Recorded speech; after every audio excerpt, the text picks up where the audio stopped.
আসসালামু আলাইকুম শেখ। ওয়ালাইকুম সালাম রহমতুল্লাহ। সহবাস করার পর নাপাক অবস্থায় ঘুমানোর দোয়াগুলো কি বলা যাবে? মনে হচ্ছে যে সহবাস করার পর নাপাক অবস্থায় দোয়া পড়তে অসুবিধা নেই।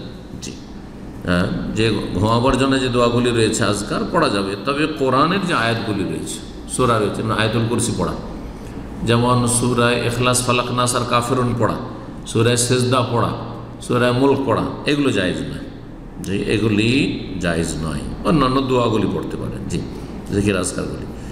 আর একটা বিষয়, গোসল ফরজ হয়ে আছে এমতো অবস্থায় আজান দেওয়া যাবে?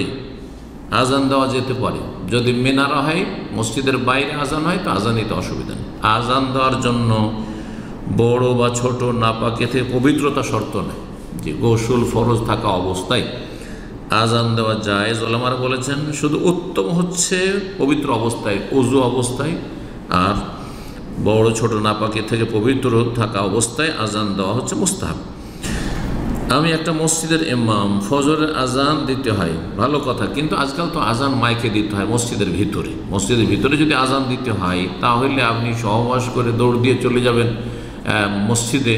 না, সহবাস করে আপনি একজন ইমাম বা মুয়াজ্জিন, তখন আগে থেকে সাথে গোসল করে নেবেন, সহবাস সাথে গোসল করে নেবেন, যাতে করে আজানের সাথে জাগলেও কোনো অসুবিধা না হয় আজান দেওয়ার ক্ষেত্রে। হ্যাঁ, স্বপ্ন দোষ কারো যদি হয়ে যায়, ওলামারা বলেছেন আরেকটি মাসলা, ধরেন রাত্রে ঘুমিয়েছে, কখনো স্বপ্ন দোষ হয়েছে খেয়াল করেনি, আর তারপরে আজানের সময় হয়ে গেছে, এখন যদি গোসল করতে যায় তাহলে আজানে লেট হয়ে যাবে, তখন গ্রামে হইচই শুরু হয়ে যাবে, মুসল্লিরা হইচই শুরু করে দেবে, ঝামেলা বাঁধিয়ে দেবে।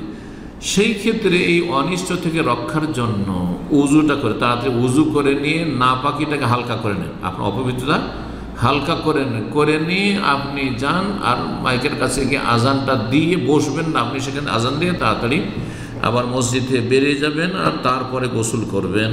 এটাকে ওলামারা জায়েজ বলেছেন, পরিস্থিতি বাধ্য করলে। আগে ওঠার চেষ্টা করি কিন্তু হয়নি, সহবাস করে আবার বলছি ঘুমিয়ে যাবেন না, সাথে সাথে গোসল করবেন। ওয়া জাযাকুমুল্লাহু খাইরান ওয়া সাল্লাল্লাহু আলা নবিয়িনা মুহাম্মদ ওয়া আলা আলিহি ওয়া সাহবিহি।